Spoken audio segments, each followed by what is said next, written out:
প্রথম গিটার কিনবেন তাদের জন্যই আমি এই ভিডিওটা মূলত। তো যারা গিটার পছন্দ করেন বা চিন্তা করেন যে গিটার বাজাবেন, গিটার বাজানোর আগে তো আপনার থেকে একটা গিটার কিনতে হবে। তো গিটার কেনার ক্ষেত্রে অনেকেই আপনার সুন্দর জিনিসটা বেশি লক্ষ্য করে যে আমি একটা সুন্দর একটা গিটার নিব, কিন্তু এগুলোর মধ্যেও অনেক ডিফারেন্ট আছে। আপনার থেকে আপনি যখন একটা গিটার কিনবেন, গিটারটা আপনি বাজাবেন, গিটারটা আপনার থেকে লং টাইম থাকবে। আপনি অবশ্যই চেষ্টা করবেন গিটারটা ভালো নেওয়ার জন্য, যাতে সেটা অনেকদিন টিকে, তার বডি, তার ফ্রেট বোর্ড সব কিছু ওভারঅল মিলিয়ে যেন ঠিক থাকে, যাতে আপনি বাজিয়ে তার সুবিধা উপভোগ করতে পারেন।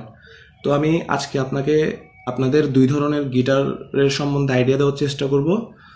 একটা হচ্ছে আপনাদেরকে আমি যেটা বলবো যে এরকম ধরনের বাংলা গিটার যেগুলো আছে, এগুলো আপনারা যদি কেউ গিটার বাজানোর জন্য নিতে চান তাহলে এগুলা নিয়ে লাভ নেই। যদি আপনি চান যে আমি একটা গিটার নিব, আপনি শখ করে টুংটাং করে বাজাবো, দেয়ালে লাগিয়ে রাখবো, দেন আপনি এটা নিতে পারেন, আপনার জন্য ঠিক আছে। বাট আপনি যদি এটা বাজানোর জন্য, গান করার জন্য নিতে চান, তাহলে আমি বলবো no, it's not good.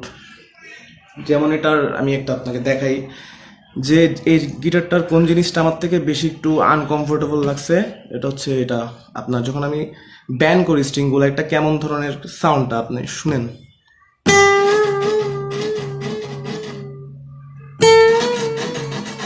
What is this?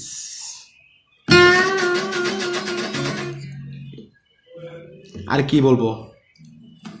তো চেষ্টা করবেন একটু বাজেটটা বেশি হলো, একটু টাকাটা বেশি হলো, আপনি একটা ভালো গিটার নেওয়ার চেষ্টা করবেন।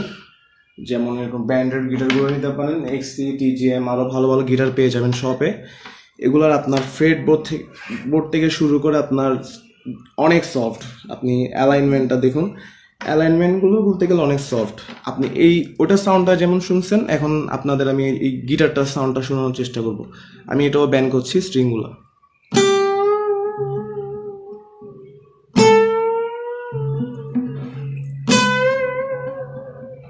আসছে, কোনো নয়েজ আসে নাই।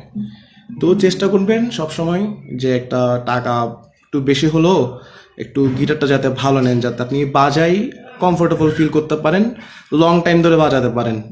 আর যদি আপনার থেকে ইচ্ছা করে যে একটু শখের বসে টিং টিং করে সাজিয়ে রাখবো, তাহলে আপনি 2,000 টাকা দিয়েও গিটার নিতে পারেন, প্যারা নেই। তো বাই, দেখা হবে অন্য একটা ভিডিওতে।